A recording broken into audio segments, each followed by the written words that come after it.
Policy नंगौना नङा आरो बिथांमोना प्रमाण होथों जे जि सिलेक्शन जादों बे आसामनि थाखायसो जादों जोंनि बिटिसिनि थाखाय जायाखै होननानै बिथांमोना प्रमाण होथों जों जेसेबां मिथिगौ बियो सेन्ट्रेलाइज सिलेक्शन अल आसामनि इनक्लुडिं काउन्सिल्स दा बेखौ काउन्सिलनि नेताफ्रा गावहानो साख्रि होनो हानायनि क्षमता दं बेखौ मानो हगारना लानांगौ मास्टार साख्रिखौबो जुदि होनो हालाब्ला बे बिटिआर गभर्नमेन्टआ बे बिटिआरआ अब्ला बे बिटिआरखौ मानो नांबावगौ जोंनोलाय जोंनि स्कुलाव 4 ग्रेडनि साख्रिखौबो जुदि एपइन्टमेन्ट होनो हालाब्ला बे बिटिआरखौ जोंनो मानो नांगौ दिनैसिम इलेक्शननि सिगांबो आरो उनावबो रन्जित बसुमतारी बिथाङा बिराद गिदिर गिदिर खोथा बुंदों इभेन इन्दिबि मुंख्लं नखरफोरनो साखरि होगोन होनदों जोङो नखर साखरि होगोन बिथाङा बे जाफुंसारनो हादों गावनि खोथा बेखौ नोंथांमोनानो नुगासिनो दं नोंथांमोना मिडियानि मानसि बुंनानै होदो बहाबा सासे होजेनबायब्ला नै रन्जित बसुमतारीया गावनि खोथाखौ लाखिबाय साख्रि सासे होबाय होननानै नोंथाङा खोन्था राकेश बसुमतारी बिथाङा बिटिएफखौ मानसि बुथारग्रा पार्टी होननानै बुंदों बियो बर'नि इतिहासखौ मिथिया बर'नि इतिहासखौ मिथिया बिपिएफ दोलोआ जे बियो इलेक्शन जानानै 15 बोसोर रायजो खुंदों आरो बे 15 बोसोराव ओनसोलाव मा रोखोम उन्नति फैया बोरै गन्डगोल बिराद डिस्टार्ब समनिफ्राय लासै शान्ति फैया बेनि इतिहासखौ बेसेबां मिन्थिगौ आङो बिथांनि सम्पर्क मिथिया किन्तु बिथाङा जि बुंदों बे सासे इरेसपन्सिबल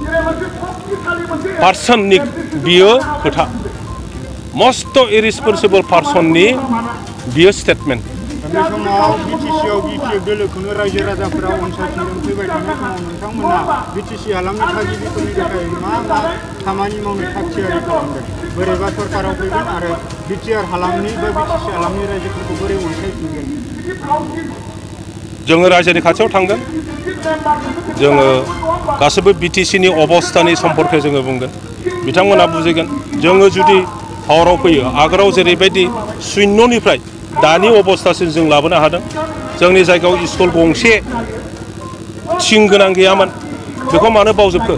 जोंनि जायगायाव 1 किल'मिटार फिस लामा गैयामोन बेखौ मानो बावजोबखो जोंनि जायगायाव फिसा 2 फुटनि कालभार गैयामोन बेखौ मानो बावजोबखो जोंनि जायगायाव दालां गंसे गैयामोन बेखौ मानो बावजोबखो जोंनि जायगायाव डिस्ट्रिक्ट अफिस दंमोन नामा क'क्राझाराव इउनियननि कार्यकलापा फैयो जायनि दारैहाय जोंनि गथ' गथायफ्रा शिक्षा मोनो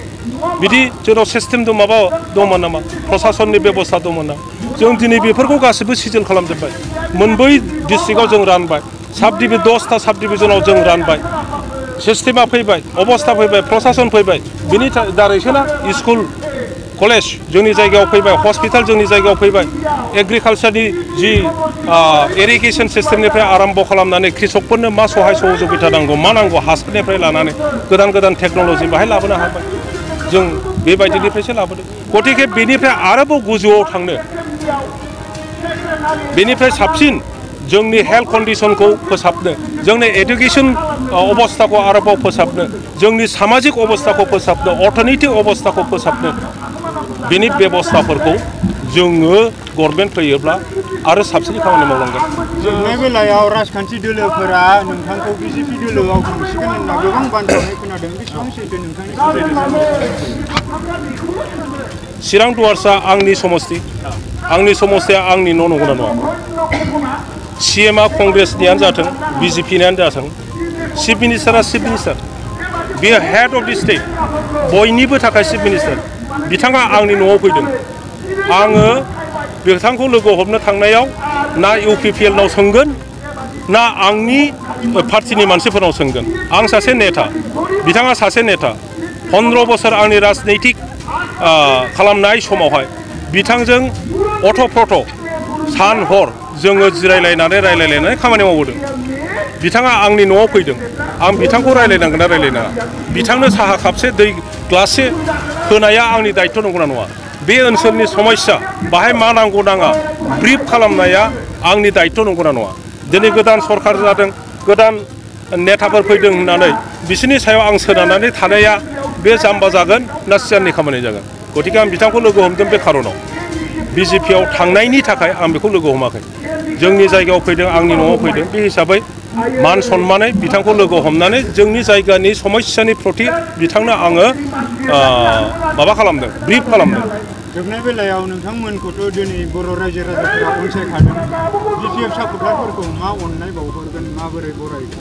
गोलाव समनि उनावहाय जोङो बिपिएफ दोलोआ मोनफ्रोमबो जिल्लायाव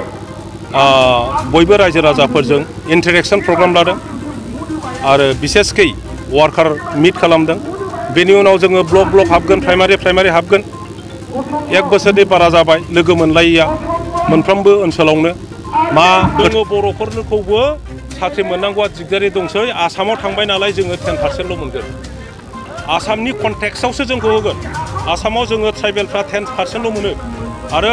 जिहेतु बिसोर सिलेक्ट खालामबाय जों 10%ल' मोनगोन जोंनि बिटिसिनि जि 700टा बा 800टा पस्ट दङ बेवहाय जों 10% हिसाबैल' मोनसिगोन बाखिया आसामनिफ्राय फैजोबसिगोन होमबा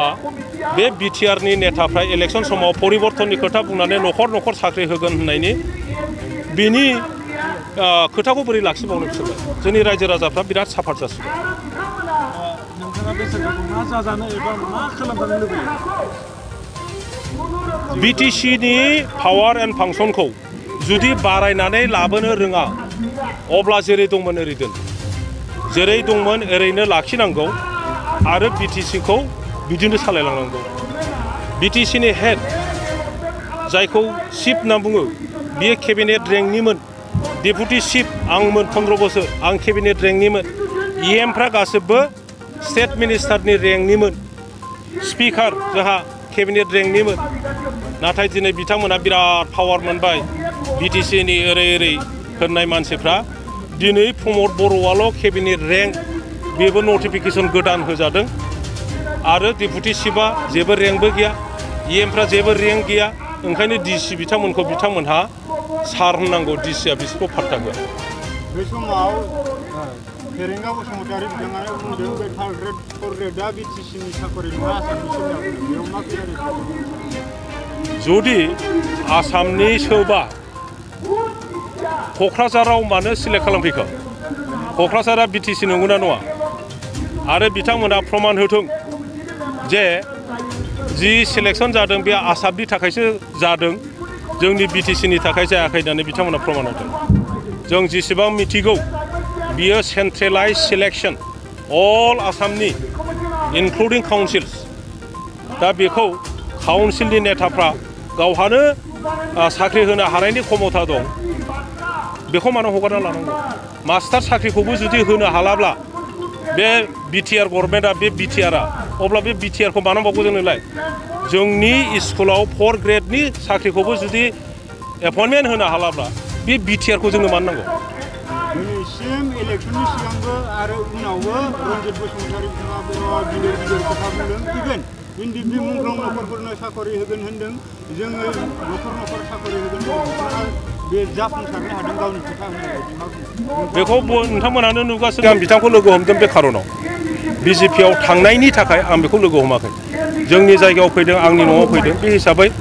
मान सन्मानै बिथांखौ लोगो हमनानै जोंनि जायगानि समस्यानि प्रति बिथांनो आङो माबा खालामदों ब्रिफ खालामदों जोबनाय बेलायाव नोंथांमोनखौथ' दिनै बर' रायजो राजाफोरा अनसायखादों बिपिएफ सापर्टारफोरखौ मा अननाय बावहरगोन माबोरै बरायगोन गोलाव समनि उनावहाय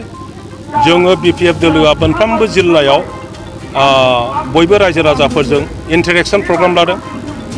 आरो बिसेसकै वार्कार मिट खालामदों बेनि उनाव जोङो ब्लक ब्लक हाबगोन प्राइमारि हाबगोन 1 बोसोरनि बारा जाबाय लोगो मोनलायिया मोनफ्रोमबो ओनसोलावनो मा खोथा लानानै थांनो मा खामानि मावहैनो मोनसे कनफिउजन अबस्थायाव दङ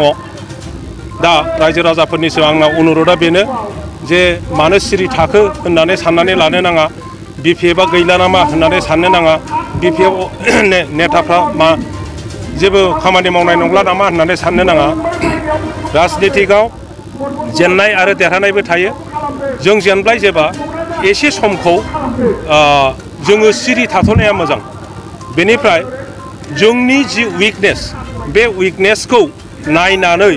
बेखौ बोरैहाय फोसाबनानै लानो हायो जों गावखौ पार्टिखौ बोरै स्ट्रेंथेन खालामनानै लानो हायो बे खामानियाव जों ओंखारफिनगोन फैगौ इलेक्सननि थाखाय नोंथाङा माबा मोनसे फिल्ड दोननायनि सिमांफोर दं? बेखौ आं दानो बुंथ'वा।